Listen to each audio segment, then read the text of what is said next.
Bismillahirrahmanirrahim. Assalamualaikum warahmatullahi wabarakatuh. Alhamdulillah, alhamdulillahirabbil alamin. Wassalatu wassalamu ala asrafil anbiya'i wal mursalin wa ala alihi wa sahbihi ajma'in. Puji dan syukur marilah sama-sama kita serahkan kepada Allah Subhanahu wa taala yang telah melimpahkan rahmat dan karunia-Nya kepada kita semua, sehingga kita pada hari ini dapat berkumpul di SD Negeri Blang Tengok dalam rangka presentasi saya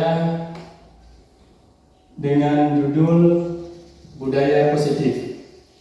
Kemudian selawat beserta salam tidak lupa pula kita sanjungkan kepada junjungan Nabi besar Muhammad SAW yang telah merubah akhlak kita semua dari akhlak jahiliyah kepada akhlak Islamiyah seperti yang kita rasakan pada saat yang sekarang ini.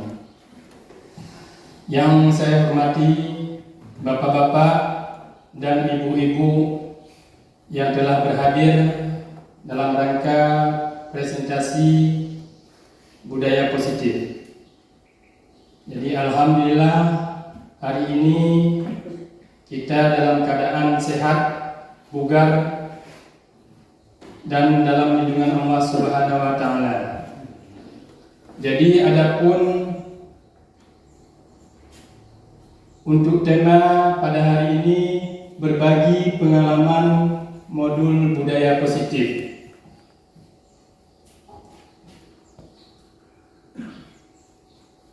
Jadi di sini saya sendiri adalah Fitriati dari SD Negeri Blang Tengok, Kecamatan Mengkik, Kabupaten Aceh Selatan. Kemudian pengajar praktik Bapak Apriancah dan fasilitator Bapak Fauzan MPD. Kemudian selanjutnya yang membelakangi daripada budaya positif ini, yang pertama merupakan elemen penting yang harus ditanamkan dalam kehidupan sehari-hari, baik itu di lingkungan keluarga, masyarakat maupun di lingkungan sekolah, seperti di SD Blang Tengok yang kita cintai ini. Kemudian hal ini mendasar karena budaya positif memainkan peran kunci dalam membentuk karakter peserta didik yang diharapkan mampu meningkatkan nilai-nilai kebajikan secara tulus tanpa adanya tekanan eksternal atau motif imbalan. Jadi yang dimaksud dengan tekanan eksternal di sini yaitu tekanan dari luar. Tekanan dari luar. Jadi eksternal itu tekanan dari luar. Kemudian dalam usaha menciptakan budaya positif yang kuat, penerapan disiplin positif menjadi landasan utama untuk mencetak murid-murid yang memiliki karakter disiplin, sopan, jujur, peduli, dan bertanggung jawab. Seorang pemimpin sekolah harus memiliki jiwa kepemimpinan yang kuat dan mampu mengembangkan lingkungan sekolah yang mendukung terwujudnya budaya positif. Tidak ketinggalan, para pendidik dan tenaga kependidikan dalam sekolah memiliki kompetensi yang sejalan. Mereka memiliki persepsi yang seragam dalam merumuskan visi serta nilai-nilai kebajikan yang ingin dicapai dan berupaya keras untuk mewujudkannya dalam proses pembelajaran yang praktis sambil mendorong siswa untuk menjadi pembelajar sepanjang hayat. Budaya positif ini senada dengan prinsip-prinsip kehidupan berbudi yang menekankan pentingnya keseimbangan, aturan, aspek kreativitas, emosi, pikiran, dan juga tindakan. Melalui pemahaman yang baik tentang diri mereka, anak-anak dilatih untuk mengelola diri sendiri sehingga mereka dapat mengembangkan kesadaran sosial, mengakui bahwa mereka hidup dalam relasi sosial. Dengan begitu mereka dapat membuat keputusan yang bertanggung jawab, menghormati kemerdekaan pribadi mereka dan orang lain. Sebagai sekolah yang berlandaskan pada filosofi kehidupan berbudi, SD Negeri Blangtengok berkomitmen untuk membentuk individu yang seimbang dan berbudi pekerti. Dengan mengusung budaya positif, kita berharap dapat menciptakan generasi muda yang tangguh, bermartabat, dan siap untuk menghadapi tantangan dalam kehidupan mereka. Kemudian di SD Negeri Blangtengok ini, kita juga harus menyesuaikan antara kodrat alam, begitu juga dengan lingkungan sekolah kita. Jadi di sekolah kita ini harus kita sesuaikan, baik itu di dalam lingkungan sekolah, kemudian maupun di luar lingkungan sekolah. Contohnya seperti di masyarakat kita, baik itu masyarakat di desa Blangtengok maupun masyarakat yang bertetangga dengan desa Blangtengok. Kemudian selanjutnya, tujuan. Dengan menerapkan budaya positif, peserta didik akan mampu memahami dan menerima nilai-nilai kebaikan yang harus dihayati, baik dalam lingkungan sekolah maupun dalam kehidupan sehari-hari di masyarakat tempat mereka tinggal. Hal ini akan membantu mereka tumbuh dan berkembang menjadi individu yang kritis, hormat, dan bertanggung jawab. Upaya penerapan budaya positif bertujuan agar peserta didik dapat mengembangkan motivasi intrinsik yang berasal dari dalam diri mereka sendiri tanpa dipengaruhi oleh rasa takut atau tekanan eksternal. Dengan demikian, peserta didik akan lebih mendalam dalam memahami pentingnya nilai-nilai universal dan keyakinan yang diintegrasikan dalam lingkungan sekolah. Mereka akan menerima nilai-nilai tersebut karena mereka mengakui kebaikan dan relevansinya, bukan karena terpaksa. Kemudian di sini ada tolak ukur. Yang pertama, adanya kerjasama guru dalam mewujudkan budaya positif di lingkungan sekolah. Kemudian yang kedua, setiap kelas sudah menjalankan keyakinan kelasnya masing-masing. Kemudian yang ketiga, terciptanya kegiatan-kegiatan penguatan karakter seperti berdoa sebelum dan sesudah belajar, kemudian melaksanakan gotong royong, kemudian melaksanakan kegiatan baca yasin, dan juga kita melaksanakan ceramah dan juga hafalan pagi. Kemudian juga dalam nilai-nilai sosial seperti menjenguk teman yang sakit ataupun teman-teman yang dilanda musibah. Kemudian yang keempat, terjadinya perubahan perilaku peserta didik.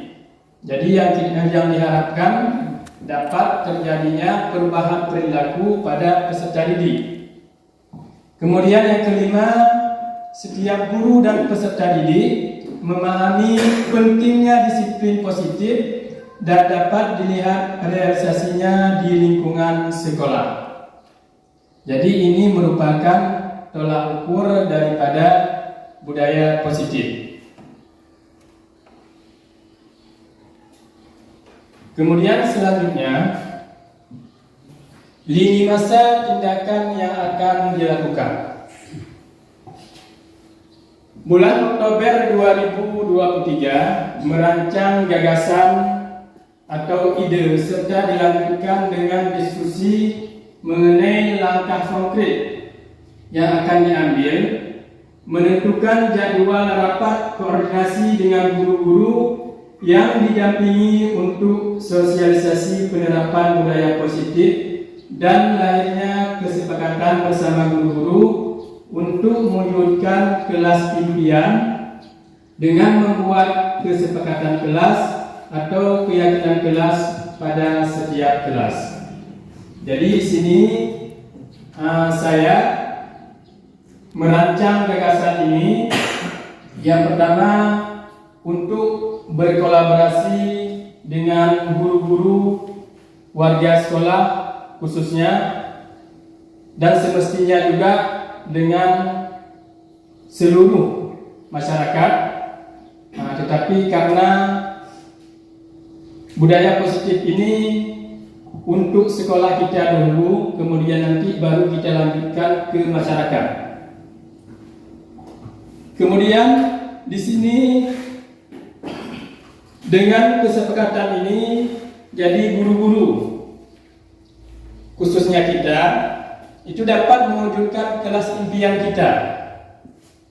Kelas impian itu kelas yang kita harapkan, baik itu mulai kelas 1, kelas 2 sampai dengan kelas 6. Kemudian dengan membuat kelas impian ini dapat juga membuat kesepakatan kelas atau keyakinan kelas di tiap kelas, mulai kelas 1 sampai dengan kelas 6. Jadi kalau sudah ada kesepakatan kelas atau keyakinan kelas, diharapkan sekolah kita ini dapat menjadi sekolah yang berbudaya positif.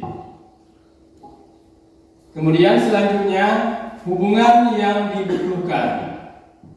Keterlibatan penuh warga sekolah sangat penting untuk mewujudkan keberhasilan pelaksanaan kegiatan dan efektivitas dalam mewujudkan budaya positif di lingkungan sekolah. Dalam konteks ini, setiap guru turut serta aktif dalam mengambil bagian dalam tindakan nyata yang berkontribusi pada penanaman budaya positif dan kemudian menerapkan konsep ini sesuai dengan yang diharapkan secara bersama-sama. Jadi keterlibatan yang kita butuhkan adalah kerjasama. Kerjasama yang pertama saya pribadi dengan guru-guru yang ada di sekolah kita ini supaya dapat terciptanya relasi untuk menumbuh kembangkan budaya positif di sekolah yang kita cintai ini.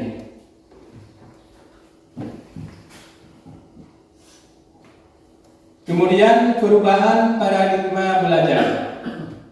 Sebagai seorang guru, kita harus memiliki pola pikir yang fleksibel, yang berarti kita harus mampu menyesuaikan diri dengan cepat terhadap metode-metode baru yang dianggap efektif dalam meningkatkan proses belajar mengajar di kelas, semua demi kebaikan peserta didik kita. Jadi yang diharapkan di sini perubahan paradigma belajar. Jadi di sekolah kita juga bisa membuat prakarsa perubahan. Prakarsa perubahan itu prakarsa yang baik. Jadi prakarsa yang baik itu dimulai dari diri kita sendiri.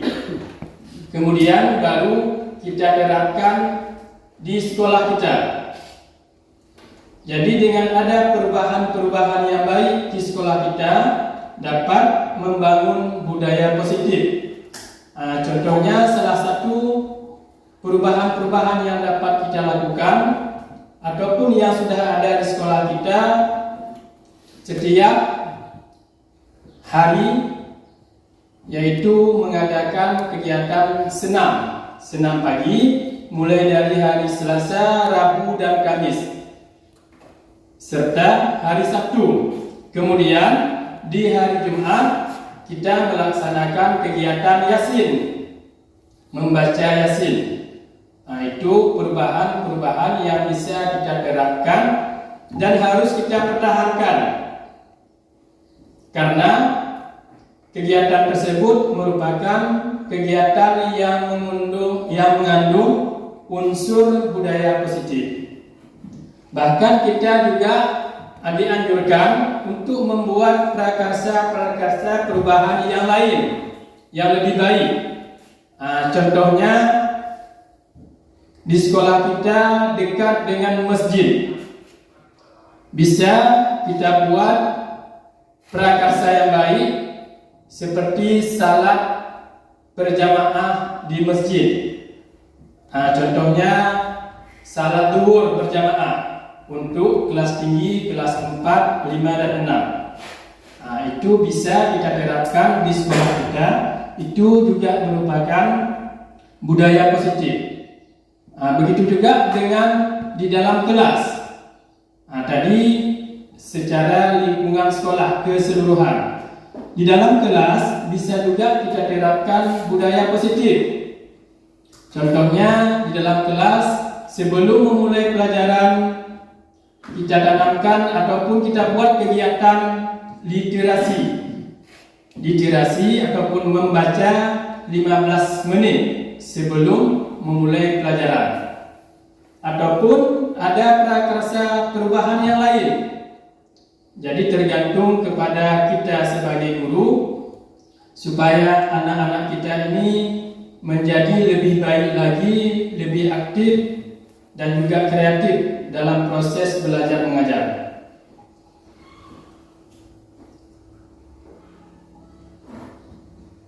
Kemudian di sini, apa itu yang maksud dengan disiplin positif? Diana menyatakan bahwa arti dari kata disiplin berasal dari bahasa Latin, disciplina, yang artinya belajar. Disiplin positif merupakan pendekatan mendidik anak untuk melakukan kontrol diri dan pembentukan kepercayaan diri. Tujuan dari disiplin positif adalah menanamkan motivasi yang ketiga pada murid-murid kita, yaitu untuk menjadi orang yang mereka inginkan dan menghargai diri sendiri dengan nilai-nilai yang mereka percaya. Ki Hajar Dewantara menyatakan bahwa untuk mencapai kemerdekaan atau dalam konteks pendidikan kita saat ini, untuk menciptakan murid yang merdeka, syarat utamanya adalah harus ada disiplin yang kuat. Disiplin yang dimaksud adalah disiplin diri yang memiliki motivasi internal.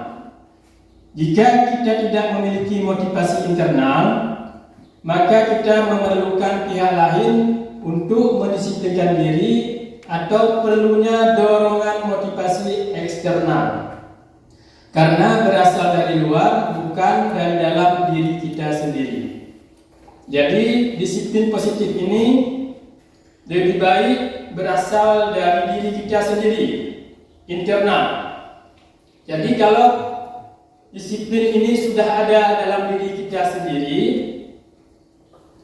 jadi kita pun akan menjadi siswa ataupun guru yang selalu menerapkan disiplin positif. Kalau disiplin ini berasal dari eksternal, dukungan dari orang lain, baik kita dari guru menyampaikan kepada murid-murid bahwa di sekolah kita ini harus selalu datang ke sekolah dengan tepat waktu, ataupun peraturan di sekolah kita pada waktu proses belajar mengajar juga harus tepat waktu. Itu merupakan peraturan. Peraturan itu bersifat eksternal dari luar. Sedangkan yang dari dalam itu adalah motivasi internal. Jadi yang lebih bagus adalah motivasi dari dalam diri kita sendiri. Jadi motivasi dalam diri kita sendiri itu bersifat permanen. Jadi dapat kita manfaatkan kapan saja dan di mana saja. Sedangkan yang bersifat eksternal ini, apabila peraturan tersebut ataupun ada orang yang memberi motivasi kepada kita, itu baru kita laksanakan. Sedangkan pada waktu tidak ada peraturan ataupun motivasi dari orang lain, kita tidak melaksanakan disiplin tersebut. Oleh karena itu, disiplin positif itu yang pertama harus kita tanamkan dalam diri kita pribadi masing-masing, baik itu kita sebagai guru dan juga murid-murid. Bila perlu juga kita tanamkan budaya positif ini, motivasinya untuk seluruh masyarakat yang ada di sekitar sekolah kita, supaya sekolah kita ini dapat menjadi sekolah yang selalu menanamkan disiplin positif.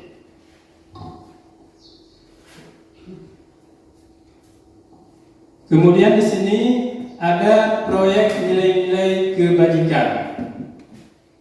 Nilai-nilai kebajikan ini ada peduli, kemudian keterus-terangan, kebersihan, komitmen, belas kasih, percaya diri, kemudian ada rajin, keberanian, kesantunan, ada integritas, kebahagiaan, rasa hormat, tanggung jawab. Ini merupakan nilai-nilai kebajikan. Jadi di sekolah kita ini dapat kita tanamkan nilai-nilai kebajikan. Jadi contohnya di dalam ruangan kita atau kelas kita dapat kita buat nilai-nilai kebajikan ini. Jadi sebelum kita buat nilai-nilai kebajikan ini, kita harus berkolaborasi dengan siswa. Contohnya kelas 1, guru harus berkolaborasi atau bekerjasama dengan murid-muridnya untuk menanyakan keyakinan nilai-nilai dalam kelas. Contohnya peduli. Peduli ini jadi termasuk ke dalam nilai-nilai kebajikan di lingkungan sosial. Jadi kalau ada teman-teman kita ketinggalan buku, jadi ada kawan-kawan yang bisa meminjamkan buku kepada temannya. Kalau ada teman-teman kita ketinggalan pensil, alat tulis, bisa juga kita membagikan alat tulis tersebut kepada kawan-kawan kita. Itu nilai peduli. Kemudian di sini ada nilai keberanian. Contohnya di kelas 4. Wali kelas 4 bisa juga menanamkan nilai-nilai keberanian di dalam kelasnya. Contohnya pada waktu kita mengajar anak-anak, kita suruh untuk maju ke depan untuk memaparkan isi ataupun kesimpulan yang telah kita pelajari dalam proses belajar mengajar. Jadi tujuannya untuk menanamkan nilai keberanian kepada anak kita. Kemudian selanjutnya percaya diri. Jadi percaya diri ini juga merupakan nilai-nilai kebajikan. Di kelas 6 contohnya wali kelasnya dapat juga menanamkan nilai-nilai percaya diri dengan sering untuk mengajak anak-anak ke depan untuk memaparkan ataupun presentasi kerja kelompok, itu bertujuan untuk meningkatkan percaya diri anak. Kemudian di sini juga ada bersyukur. Bersyukur ini contohnya kita telah diberikan kesehatan oleh Allah Subhanahu wa Ta'ala sehingga kita telah dapat berhadir di sekolah yang kita cintai, merupakan sifat bersyukur kepada Allah. Jadi ini juga merupakan nilai-nilai kebajikan. Kemudian gotong royong. Gotong royong di sini merupakan kerjasama. Kerjasama baik itu kita sebagai guru dengan guru yang lain, begitu juga dengan murid-murid kita. Kerjasama dengan murid-murid yang lain. Contohnya di kelas kita buat jadwal piket harian. Jadi piket harian itu bertujuan untuk menanamkan pada diri anak-anak kita itu sifat gotong royong. Jadi dengan adanya sifat gotong royong, bekerja sama antara teman yang satu dengan yang lain, itu dapat menumbuhkan budaya positif dalam diri anak-anak kita. Begitu juga dengan kita sebagai guru. Sebagai guru kita juga bisa menerapkan sifat gotong royong. Contohnya di dalam ruangan kantor, kalau ada sampah yang masih berserakan ataupun tata kelola ruangan kantor masih belum merapi, kita sama-sama untuk merapikan ruangan tersebut dan juga sama-sama membersihkan ruangan kantor.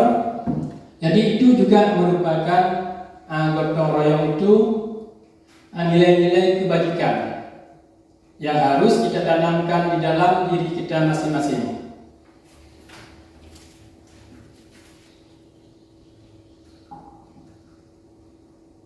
Kemudian selanjutnya, motivasi perilaku manusia.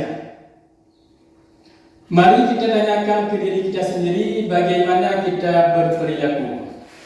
Apakah selama ini perilaku kita itu sudah baik atau masih mempunyai banyak kekurangan? Mengapa kita melakukan segala sesuatu? Jadi setiap sesuatu yang kita lakukan itu perlu adanya perencanaan, perlu diprogramkan terlebih dahulu apa yang akan kita lakukan. Kemudian apakah kita melakukan sesuatu karena adanya dorongan dari lingkungan atau ada dorongan yang lain? Jadi sesuatu yang kita laksanakan atau kita lakukan itu seharusnya harus ada motivasi internal tadi dalam diri kita, bukan karena dorongan dari lingkungan ataupun dorongan yang lain. Contohnya kita sebagai guru, kenapa kita ingin menjadi guru?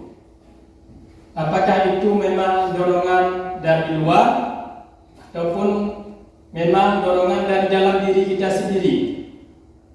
Jadi kalau memang itu dorongan dari dalam diri kita sendiri, maka kita akan menjadi guru yang baik, yang selalu menerapkan nilai-nilai budaya positif. Tetapi apabila dorongan itu berasal dari luar atau faktor eksternal, maka kita akan menjadi guru yang selalu mengharapkan dorongan ataupun motivasi dari orang lain. Kemudian terkadang kita melakukan sesuatu karena kita menghindari rasa sakit atau ketidaknyamanan. Terkadang kita juga melakukan sesuatu untuk mendapatkan apa yang kita mau.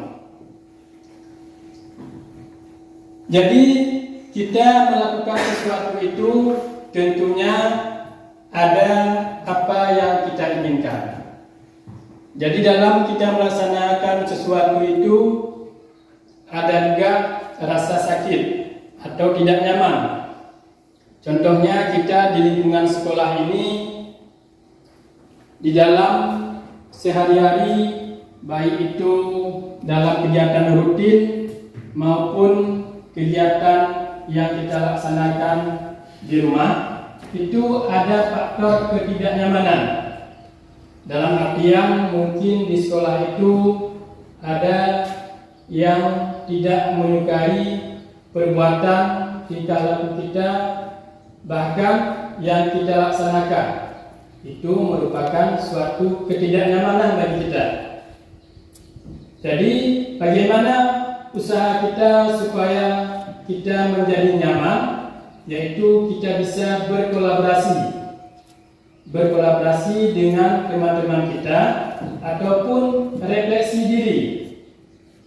Kita bisa refleksi diri dengan melihat kelebihan dan kelemahan kita. Di mana kelemahan kita? Apa yang salah saya lakukan selama ini? Ataupun apa yang saya lakukan memang tidak disukai oleh kawan-kawan saya. Jadi hal tersebut bermanfaat supaya kita menjadi aman, nyaman di dalam proses kegiatan kita. Kemudian kita juga di sini melakukan sesuatu dalam diri kita sendiri, yaitu dalam diri kita sendiri itu banyak nilai-nilai kebaikan. Mungkin nilai-nilai kebaikan kita itu selama ini harus juga kita terapkan kepada anak-anak kita di sekolah. Izin boleh bertanya Pak Fit? Boleh Pak. Jadi mungkin dari ini ada kawan-kawan kita yang ingin bertanya. Bapak Herianda Petra, dipersilakan. Terima kasih Pak Fitriadi atas kesempatannya. Mohon izin Bapak Ibu rekan semua, rekan sejawat kami. Assalamualaikum warahmatullahi wabarakatuh.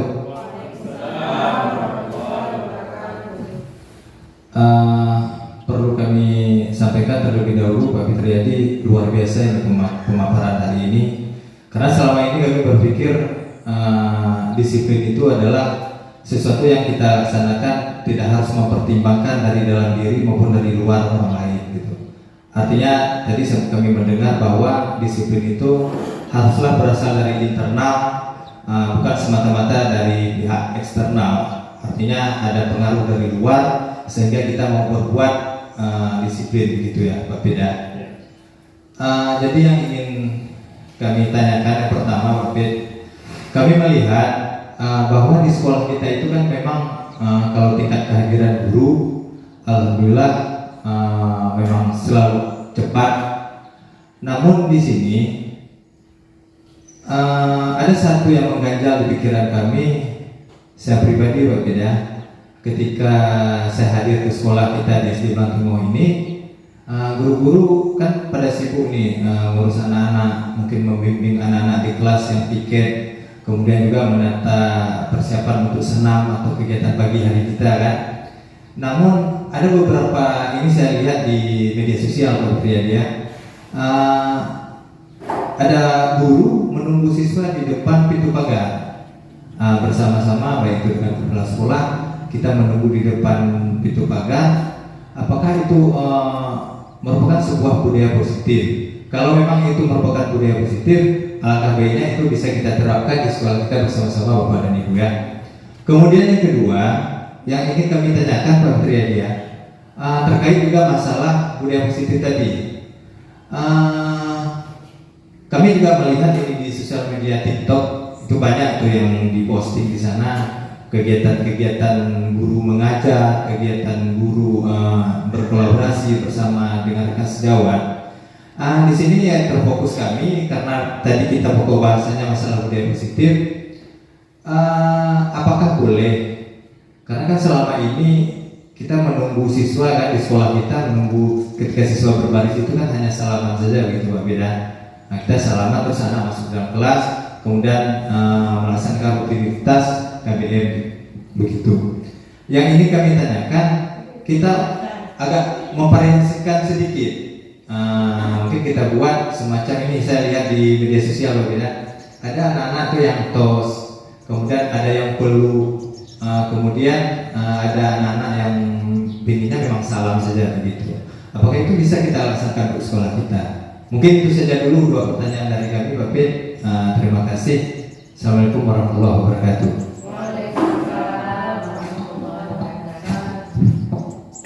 Terima kasih saya ucapkan kepada Bapak Herianda Petra yang telah bertanya. Yang pertama tadi mengenai dengan guru yang menunggu murid-muridnya di luar pagar halaman sekolah. Apakah itu merupakan suatu budaya positif? Jadi menurut saya, bahkan kita bersama juga, kalau yang dikatakan oleh Bapak Herianda Petra tadi, menunggu murid-murid di pagar. Jadi itu merupakan suatu yang baik. Karena kita sebagai guru memang sudah seharusnya menunggu kedatangan murid-murid kita.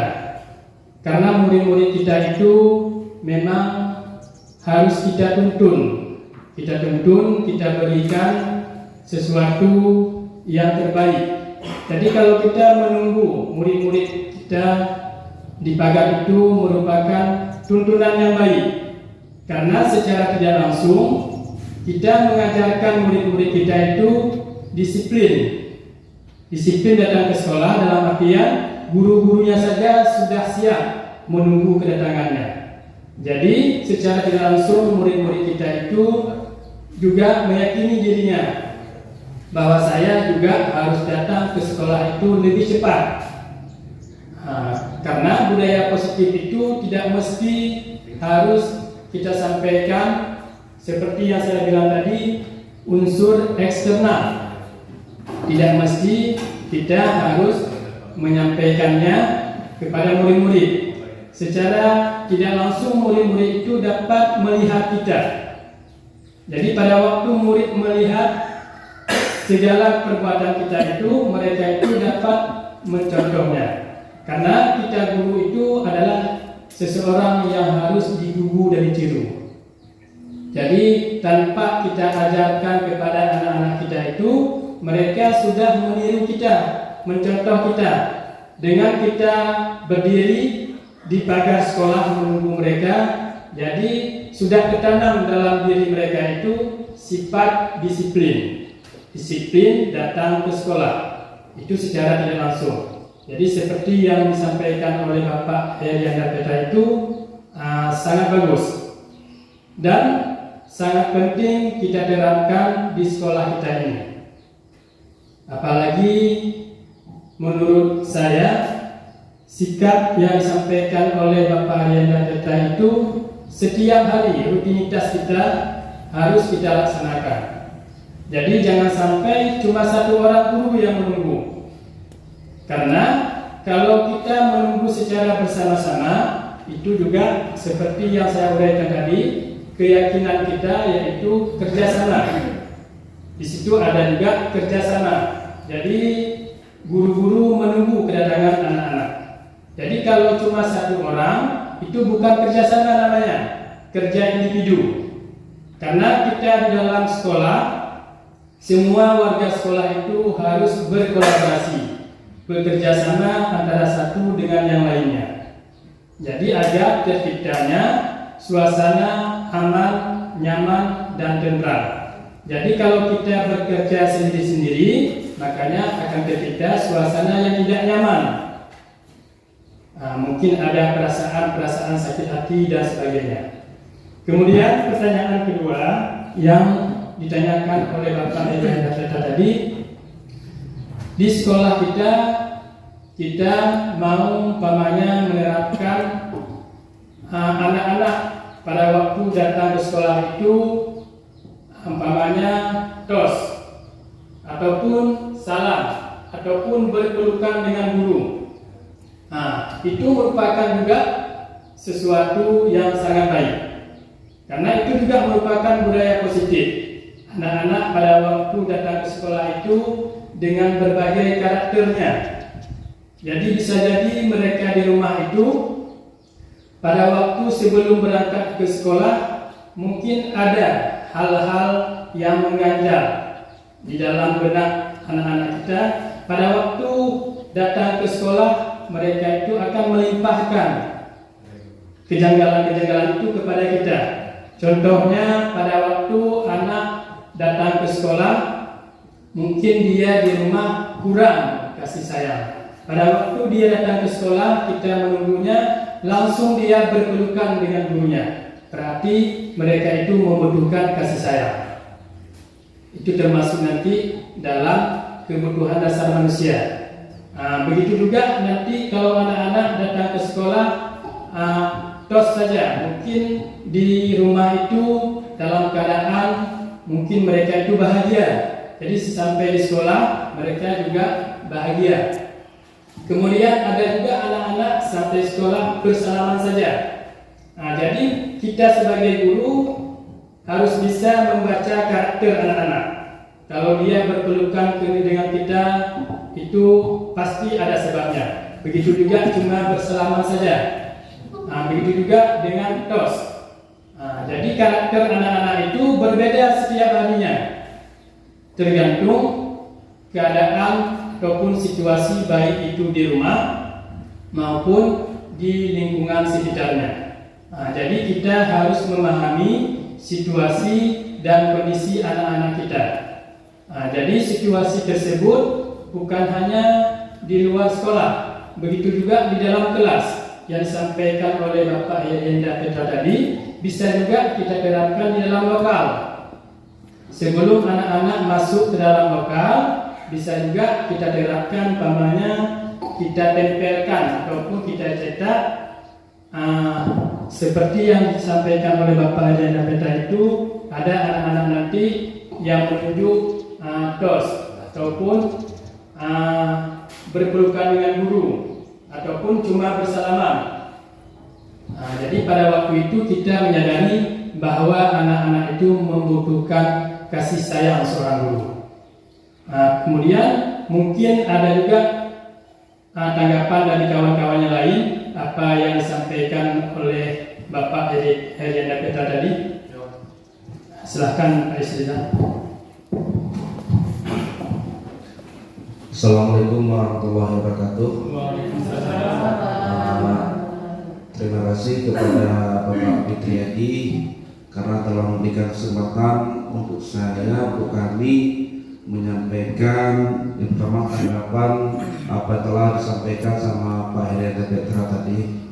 Tapi sebelumnya kami ingin mengatakan, yaitu setelah kami memahami, setelah kami menyimak, setelah kami mendengar apa yang telah Bapak Fitriadi sampaikan, dari pertama tentang budaya positif tadi, kami baru terasa Pak, bahwasanya begitu pentingnya kita menerapkan budaya positif untuk anak didik kita. Jadi kadang-kadang hal yang telah kita lakukan tanpa kita sadari, hal tersebut sebenarnya telah kita lakukan. Contohnya seperti kami di guru SD Blang Tengah ini, saya sebagai guru olahraga di SD Blang Tengah. Jadi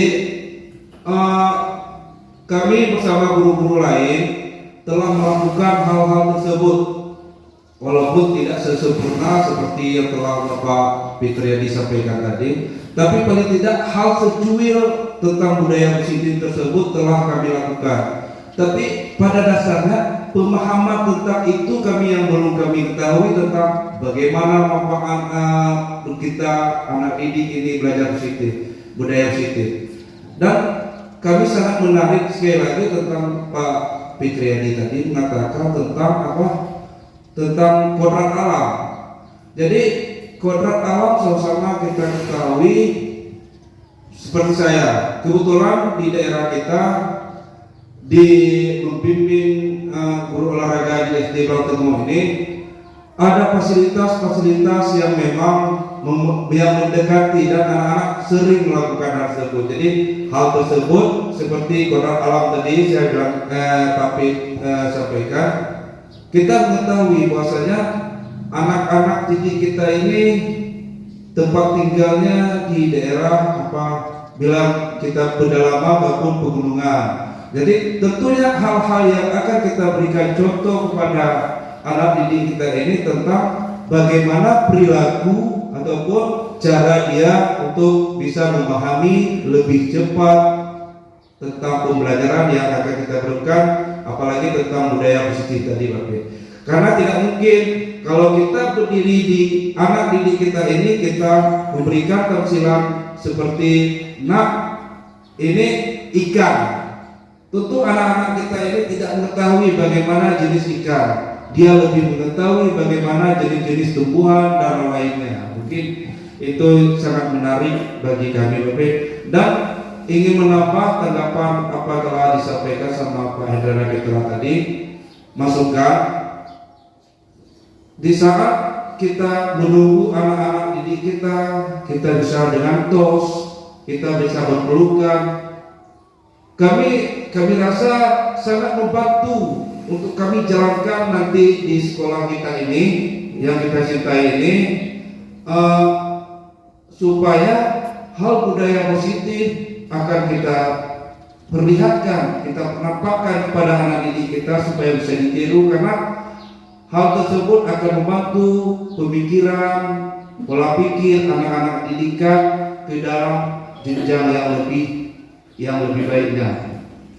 Dan kami sudah sepakat semua guru tadi ya, tidak sepakat seperti yang telah Bapak Fitriadi sampaikan. Insya Allah ke depan khususnya kami guru SD di SD Blangtengo ini akan melakukan hal-hal yang telah kami ketahui, telah kami pahami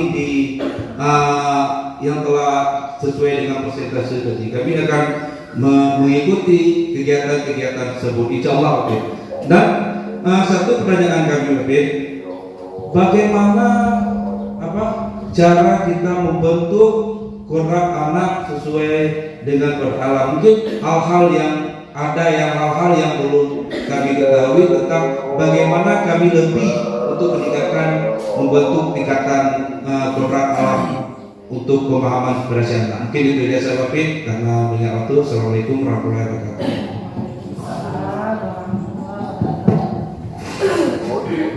Terima kasih saya ucapkan kepada Bapak Gus Rizal yang telah memaparkan dan juga memberikan tanggapan. Jadi seperti yang Bapak Gus Rizal sampaikan itu, alhamdulillah sudah diterima budaya positif di sekolah kita ini untuk kita terapkan secara bersama-sama. Kemudian mengenai dengan bagaimana cara menerapkan budaya positif ataupun menyesuaikan antara kodrat alam dengan siswa. Jadi tadi juga sudah disampaikan oleh Bapak Rizal. Jadi di sekolah kita ini daerah pedalaman pegunungan. Jadi kalau umpamanya di sekolah kita di kelas 4 atau 5 materinya mengenai dengan cara mengawetkan ikan. Jadi kalau cara mengawetkan ikan di sekolah kita boleh kita bilang jarang anak-anak melihat ikan, karena ikan itu terdapat di daerah pesisir atau daerah laut. Jadi kalau kita mau menerapkan kepada anak-anak cara mengawetkan ikan, mungkin kurang sesuai dengan kodrat alamnya. Jadi kodrat alam di daerah kita pegunungan ini yaitu daerah dekat dengan hutan atau kebun. Jadi bisa kita menerapkan mengawet jenis tumbuh-tumbuhan ataupun buah-buahan. Karena di daerah kita dekat dengan pegunungan ada jenis buah-buahan seperti contohnya nanti ada buah durian ataupun buah sersa dan sebagainya. Jadi bisa kita terapkan kepada anak-anak cara mengawetkan buah-buahan tersebut ataupun sayur-sayuran. Karena di sekolah kita ini dekat dengan kebun, ada banyak sayur-sayuran yang ditanam oleh masyarakat. Jadi bisa kita terapkan kepada anak-anak cara mengawetkan sayur-sayuran. Jadi materinya juga sesuai dengan kodrat alam.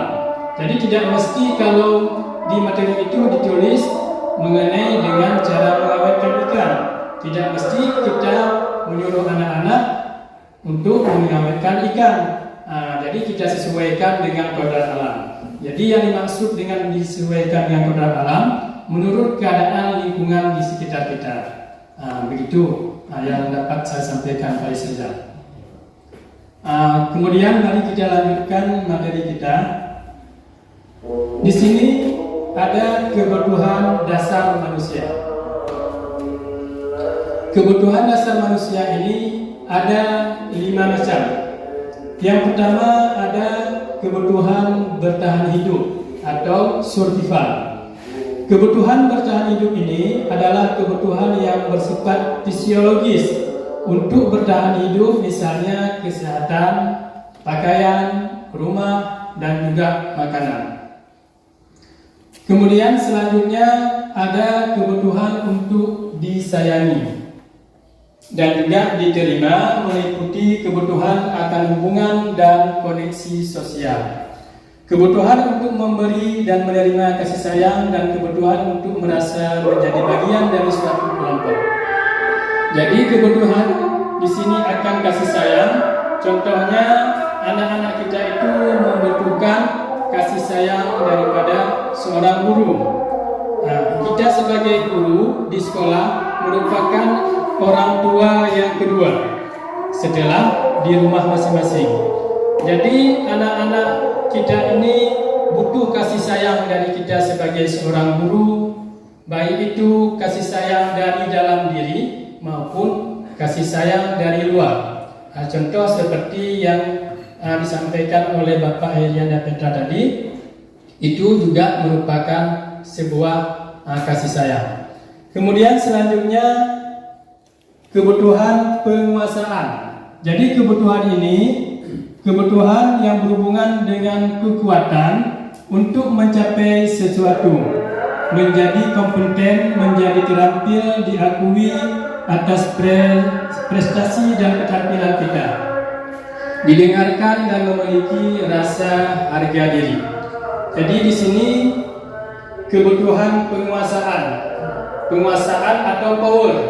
Jadi penguasaan ini seseorang anak ingin dia tampil umpamanya percaya diri. Dia bisa juga menciptakan produk-produk yang baik, itu juga merupakan sebuah penguasaan. Ataupun di dalam kelas kita menyampaikan materi-materi, jadi murid kita itu dapat menyimpulkan materi yang telah kita sampaikan, itu juga merupakan sebuah penguasaan. Begitu juga dengan materi contohnya matematika. Seorang guru memberikan pelajaran matematika kepada peserta didiknya. Jadi peserta didiknya mampu untuk menjawab dan juga menguraikan jawaban-jawabannya mengenai pelajaran matematika tersebut, itu juga merupakan penguasaan. Jadi penguasaan itu bukan hanya satu jenis materi, jadi di semua materi. Jadi apabila murid-murid kita itu mampu untuk menguasai materi tersebut, itu merupakan sebuah penguasaan bagi diri murid tersebut. Kemudian yang keempat, kebutuhan untuk kebebasan. Jadi kebutuhan akan kebebasan ini kemandirian, otonomi, memiliki pilihan, mampu mengendalikan arah hidup seseorang. Jadi kebutuhan akan kebebasan, jadi semua kita itu memerlukan kebebasan atau merdeka. Jadi kebebasan ini dibutuhkan bukan hanya untuk murid-murid. Jadi kita semua memerlukan yang namanya kebebasan. Kebebasan itu baik otonomi maupun kebebasan yang mampu mengendalikan arah hidup seseorang. Jadi dalam proses belajar ini seseorang anak ingin melaksanakan kebebasannya. Contohnya pada proses belajar mengajar, anak-anak itu mungkin tidak sama minatnya, karena perbedaan itu tergantung kepada diri pribadi anak-anak tersebut. Jadi kita juga harus memberikan kebebasan kepada anak. ada anak yang suka menggambar, ada anak yang suka membaca, ada anak yang suka menulis. Jadi itu merupakan sebuah kebebasan. Kemudian yang terakhir yaitu kebutuhan akan kesenangan. Kebutuhan untuk mencari kesenangan, contohnya anak-anak suka bermain. Kemudian anak-anak juga ada suka ketawa. Kemudian anak-anak kita ini di sekolah suka akan unsur kenyamanan. Maka oleh sebab itu kita sebagai guru dalam proses belajar mengajar itu harus ada yang namanya proses PAIKEM. Kalau dulu PAIKEM itu pembelajaran aktif, kreatif, efektif, inovatif, dan menyenangkan. Jadi harus kita terapkan kepada anak-anak itu proses belajar yang menyenangkan anak-anak supaya anak-anak itu mendapat kesenangan. Kemudian selanjutnya ada keyakinan kelas. Jadi keyakinan kelas ini juga keyakinan yang kita sepakati bersama di dalam kelas. Contoh keyakinan kelas 1. Kelas 1, setiap anggota kelas perlu belajar. Itu merupakan keyakinan kelas. Kemudian setiap anggota keluarga perlu senang. Setiap anggota kelas perlu melakukan tugas. Setiap anggota kelas perlu saling menghargai. Setiap anggota kelas perlu merasa aman. Itu merupakan contoh-contoh keyakinan kelas. Kemudian yang di kelas 4, selalu bersikap positif, senantiasa menjadi diri terbaik. Kemudian percaya dan menghormati orang lain serta barang miliknya. Berkomitmen terhadap setiap tugas, kemudian senantiasa membantu. Itu merupakan juga keyakinan kelas. Kemudian keyakinan kelas 6. Di sini kami meyakini bahwa sangat penting untuk menghormati semua orang dan barang milik orang lain. Ini merupakan nilai hormat. Kemudian kami meyakini bahwa sangat penting untuk mengerjakan segala pekerjaan atau mengikuti kegiatan yang telah ditugaskan. Ini juga merupakan keyakinan kelas, nilainya bekerja. Jadi keyakinan kelas ini harus kita sepakati bersama-sama dengan murid di kelas kita masing-masing. Jadi dengan adanya keyakinan ini dapat juga terciptanya budaya positif di kelas khususnya dan pada umumnya di sekolah kita.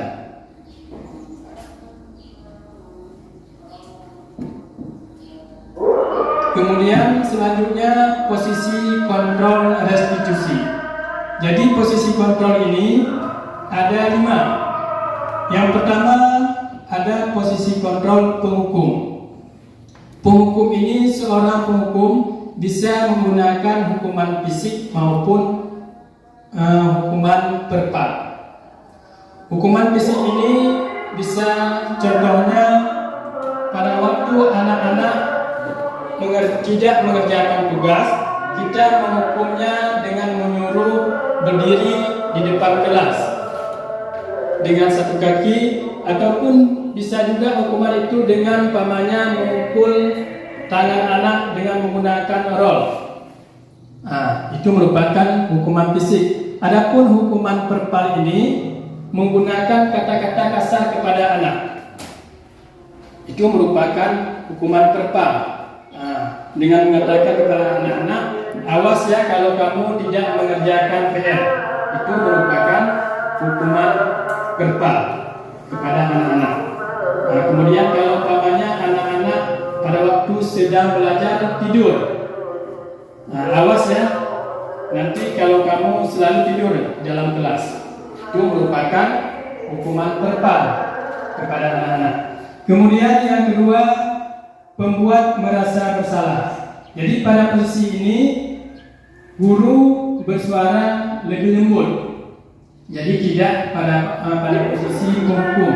Kadang pada posisi pembuat merasa bersalah, kita sebagai guru berbicara dengan santun kepada anak-anak. Jadi contohnya anak-anak makan di dalam ruangan kelas. Jadi kita mengatakan kepada anak-anak sebaiknya jangan makan di dalam ruangan kelas. Jadi nanti akan berakibat kepada anak-anak ataupun kawan-kawan kita yang lain. Ataupun ada anak yang mencontek di dalam lokal. Jadi kita mengatakan kepada anak-anak tersebut sebaiknya jangan mencontek tugas dari teman kita. Itu merupakan kontrol pembuat merasa bersalah. Kemudian di sini ada posisi kontrol sebagai teman. Posisi kontrol sebagai teman, guru itu tidak akan menyakiti murid, namun akan tetap berupaya mengontrol murid melalui persuasi. Posisi teman pada guru bisa negatif ataupun bisa positif. Jadi posisi teman ini, umpamanya murid-murid melakukan kesalahan seperti tadi, contohnya makan di dalam ruangan. Kita menegurnya, sebaiknya jangan makan di dalam ruangan. Nanti bisa ibu bantu atau bapak bantu kamu untuk mengajarkan bagaimana cara yang baik. Jadi kata-kata membantu itu merupakan unsur negatif. Karena pada waktu kita tidak membantu dia, jadi dia itu tidak mau melaksanakan kegiatan itu secara sendiri. Kemudian yang selanjutnya posisi pemantau. Pemantau ini mengawasi. Pada saat kita mengawasi, kita bertanggung jawab atas perilaku orang-orang yang kita awasi.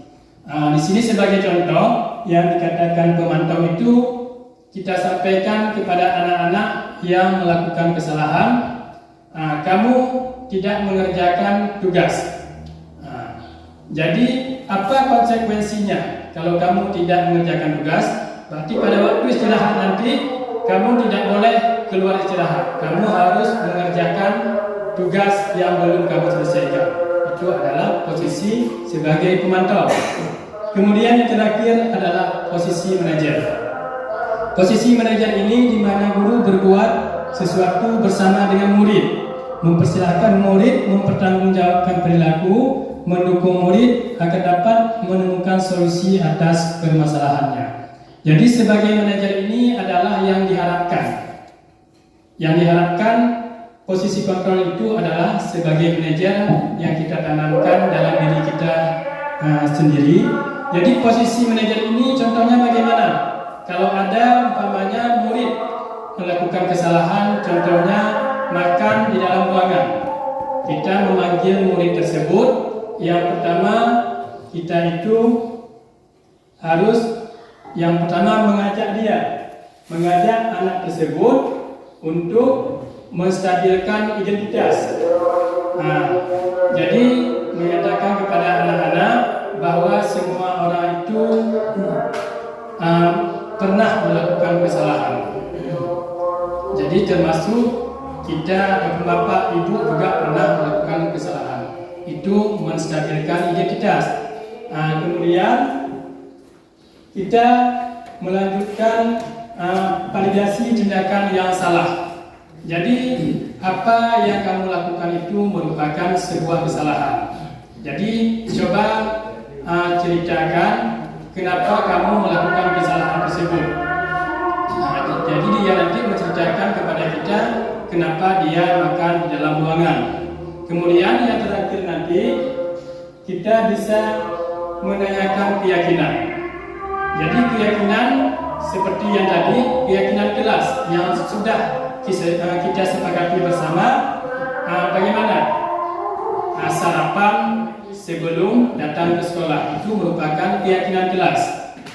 Jadi itu merupakan posisi manajer. Posisi manajer itu posisi yang dianjurkan untuk kita sebagai guru. Kemudian ini adalah segitiga restitusi. Segitiga restitusi ini adalah proses menciptakan kondisi bagi murid untuk memperbaiki kesalahan mereka.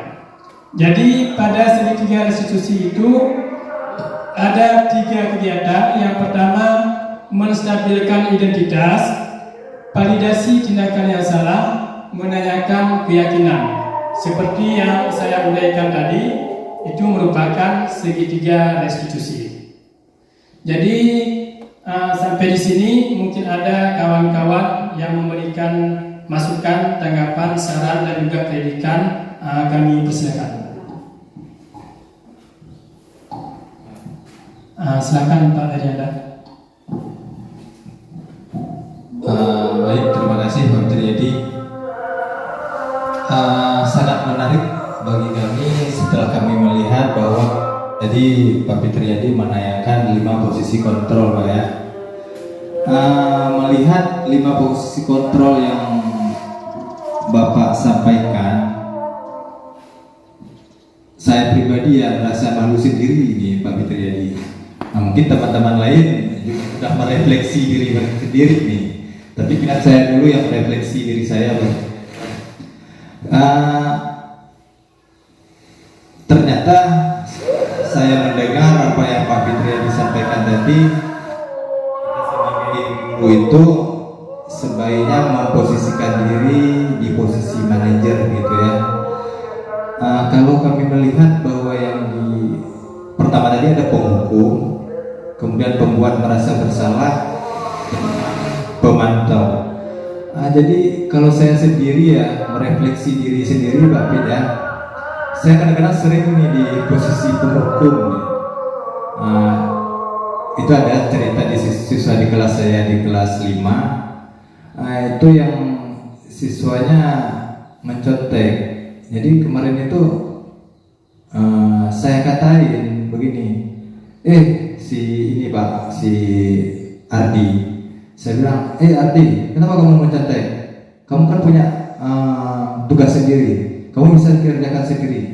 Begitu, ternyata itu merupakan posisi penghukum dengan menggunakan verbal gitu ya. Ternyata itu sangat harus kita hindari begitu ya. Kemudian kadang-kadang saya juga sering begini Pak Fitriadi, pembuat merasa bersalah. Nah ini sebenarnya saya bukan mau bertanya nih, saya mau merefleksi diri apakah betul atau nanti mungkin Pak Fit bisa memberi penguatannya. Di pembuat merasa bersalah ini saya sering sekali nih Pak Fit ya. Ada anak saya itu yang di kelas 5, ada beberapa orang. Itu ketika saya berikan tugas mereka asik dengan kerja sendiri. Ada yang buat pesawat, kadang-kadang ada yang nggak mau menulis. Terus saya panggil mereka, ada 4 orang kemarin, saya panggil yang laki-laki 4 orang, saya panggil ke depan. Saya bersikap seperti ini, kalian ini nggak kasihan sama orang tua kalian. Selama ini berapa uang jajan yang mereka berikan kepada kalian? Habis waktu orang tua kalian memasak nasi, membesarkan kalian, tapi ternyata di kerjaan kalian di sekolah ini buat pesawat, malah buku yang kalian robek. Tapi saya nggak mau bentak, karena saya sadar itu memang kadang-kadang memang dunia anak-anak, saya sadar juga gitu. Tapi itulah sikap saya yang seperti itu tadi. Ternyata setelah saya mendengar apa yang Pak sampaikan, itu harus kita hindari dan tidak perlu kita buat seperti itu. Karena memang saya sadari sekarang, ketika saya melaksanakan itu kepada anak-anak kemarin, mereka itu begini, merenung, matanya itu memang seolah-olah merasa bersalah dengan sikapnya begitu Pak. Apakah itu memang seperti itu yang dimaksud dengan pembuat merasa bersalah?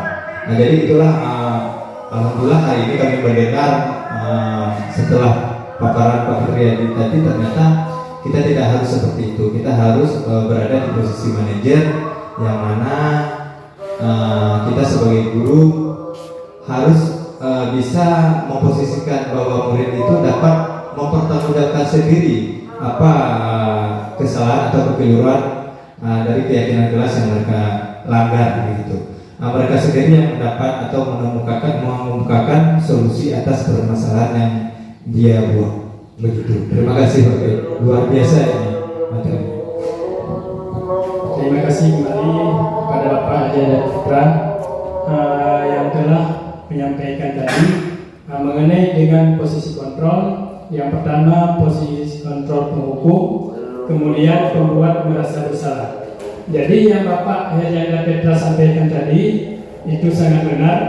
Jadi selama ini mungkin Bapak Herianda Petra menerapkan posisi kontrol penghukum, dan juga yang tadi Bapak Herianda Petra katakan memang benar juga, yang pembuat merasa bersalah. Jadi anak-anak itu merasa dia bersalah setelah kita sampaikan apa kesalahan dia. Jadi baik itu posisi kontrol sebagai penghukum, kemudian pembuat merasa bersalah, teman, bahkan juga pemantau ini sebaiknya kita hilangkan. Jangan kita terapkan di sekolah kita, tapi kita ambil posisi kontrol kita sebagai manajer. Jadi posisi kontrol sebagai manajer ini yang perlu kita tanamkan dalam diri kita masing-masing, dan juga kita terapkan di sekolah kita ini agar budaya positif di sekolah kita itu terus berkembang, dan juga kita dapat juga membuat anak-anak kita menjadi anak-anak yang lebih baik, dan juga menjadi anak-anak yang mengerti dengan budaya positif. Jadi cukup sampai di sini yang dapat saya paparkan. Mungkin dari paparan saya ini banyak kesalahan-kesalahan. Jadi itu datangnya dari saya sendiri, dan kelebihan-kelebihan itu datangnya dari Allah Subhanahu wa taala.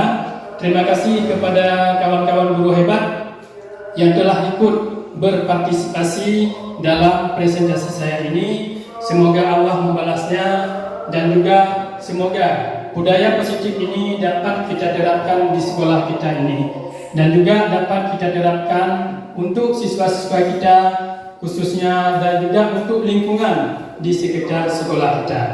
Demikianlah yang dapat saya paparkan. Wabillahi taufiq wal hidayah. Wassalamualaikum warahmatullahi wabarakatuh.